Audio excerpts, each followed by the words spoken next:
जैसे ही गौरैया अपने बच्चे और अपने साथी लाल चिड़े के साथ वहां से उड़ गई, कौवा बस चुपचाप उन्हें जाता हुआ देखता रह गया। उसके पंख ढीले पड़ गए थे और आंखों में पछतावे की नमी भर आई थी। मैंने बदला लेने के चक्कर में क्या कर दिया? जिसे मैं सबसे ज्यादा अपना मानता था उसी को दुख दे दिया। उस रात कौवा अपने घोंसले में नहीं गया। वह उसी पेड़ के नीचे बैठा रहा जहां कभी वह और गौरैया साथ बैठकर घंटों बातें किया करते थे। उधर कुछ दिनों बाद गौरैया की तबीयत अचानक खराब हो गई। लाल चिड़े, आज मेरी तबीयत बिल्कुल ठीक नहीं है। मैं उड़ भी नहीं पा रही, बच्चे के लिए खाना भी नहीं ला सकी। अरे गौरैया, तुम इतनी परेशान क्यों हो रही हो? तुम आराम करो, मैं हूं ना। लेकिन मेरा बच्चा सुबह से भूखा है, उसकी रोने की आवाज सुनकर दिल टूट जाता है। तुम बिल्कुल चिंता मत करो, मैं अभी जाता हूँ और ढेर सारा खाना लेकर आता हूँ। तुम्हारे बच्चे के लिए भी और तुम्हारे लिए भी। सच में तुम हमारे लिए इतना करोगे? प्यार में इतना या कम नहीं होता गौरैया, तुम बस ठीक हो जाओ, बाकी सब मैं संभाल लूंगा। भगवान करे तुम्हें कुछ ना हो, जल्दी वापस आना। मैं अभी आता हूँ, तुम बस हिम्मत रखो। इतना कहकर लाल चिड़ा जंगल की तरफ उड़ गया।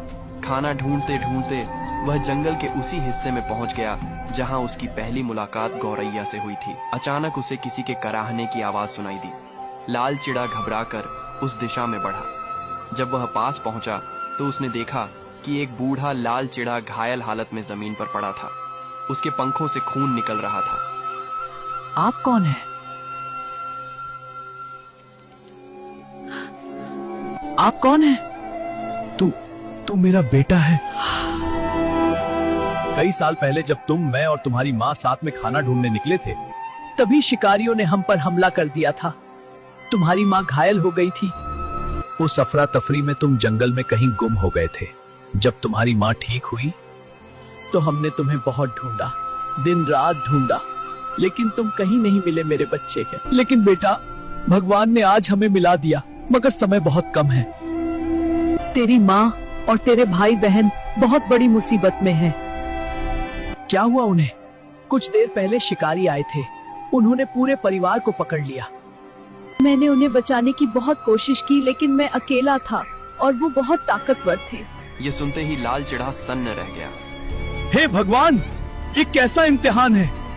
एक तरफ बीमार पत्नी गौरैया, एक तरफ उसकी बीमार पत्नी और छोटा बच्चा था और दूसरी तरफ उसका असली परिवार।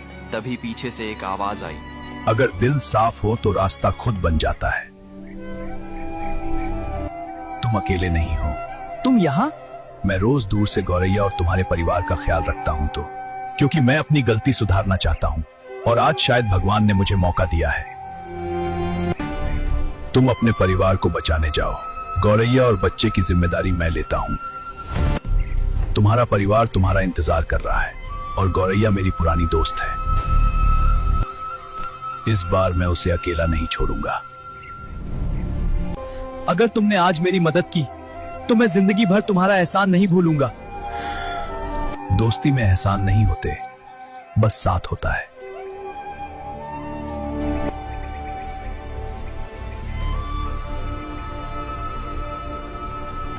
अब आएगा खेल का असली मजा। गौरैया, मैं आ रहा हूं। अगला पार्ट देखने के लिए कमेंट में लिखो पार्ट 6।